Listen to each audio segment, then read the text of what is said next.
Okay, back to the phones as promised. And we go to Vero Beach, Florida. This is Paul. Thank you for waiting, sir. Really appreciate it. Hello.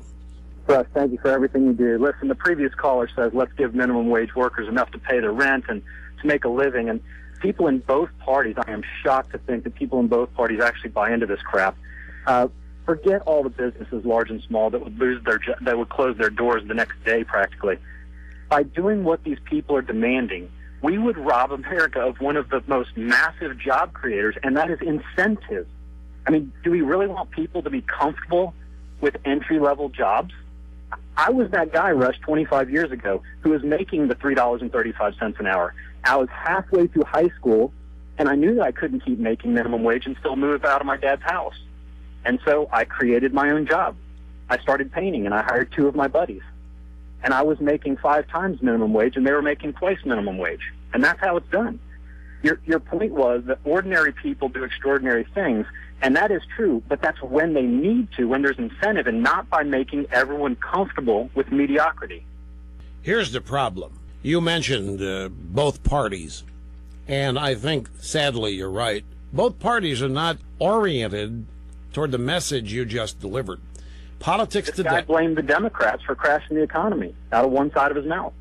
Well, but it's not just the Democrats crashing the economy. This whole push for the minimum wage to be high enough to support a family of 4, that's nothing more than a compassion play. It's nothing more than both parties, but particularly the Democrats, trying to simply relate to people and make them think that they're looking out for them, that they're on their side. Exactly. And to get their vote. It's not about economics. It's not about those people improving their lives. It's not even about a livable wage.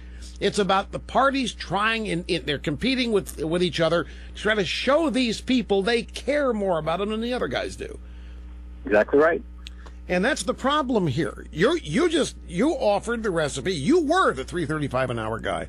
And that is a great point. We do not want entry-level work to be comfortable. I mean, we don't want people to be satisfied with that. By definition, they can't be anyway. But you're right. Entry-level is entry-level. And this whole push is nothing more than pandering. It's just pandering to low-information people. It's pandering to the lowest common denominator. That is what, if you ask me, politics has become today. Sadly, it's what Washington does. Forget party delineation or differentiation. It's pandering to the low information population. It's pandering. And they're looking at it from the standpoint of numbers. In this economy, there are far, far more people not doing well than there are people who are doing well. And you want the votes of a majority of people, so we're pandering to them. We're making them think we care about them. We make them think we're looking out for them. We make them think we've got their best interests at heart. I want you to go to any constituency group that has believed the Democrat Party has been looking out for them for 50 years and ask them how they're doing. Ask the African-American population, how has voting Democrat year after year worked out for you? Ask any Democrat Party. Last I looked, every Democrat constituency group is enraged over something. Every group of people who votes Democrats is mad about something. They're unhappy. They're enraged. They're mad. They feel cheated, mistreated. You name it. They're not happy. They're not laughing, and they're not enjoying themselves.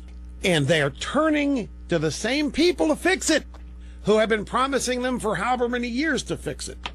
And all they do is get pandered to. Everybody is being dealt with on the come. Vote for me, and I'll fix those other guys. Vote for me, and I'll make sure those other guys get punished. Vote for me, and I'll see that their taxes get increased. Vote for me, and I'll see that you get this or you get that. Nobody in politics has the guts to tell people that their fate and fortune rests with them. Nobody in politics. It's amazing. It used to be that was the exclusive province of the Democrat Party, but now doesn't seem to be anybody in Washington. All of Washington seems to be totally devoted to Washington getting bigger, Washington getting more powerful. And the way they do it is pander to the lowest common denominators in our population, which means punishing people who end up being successful because that's what they think the low information people want.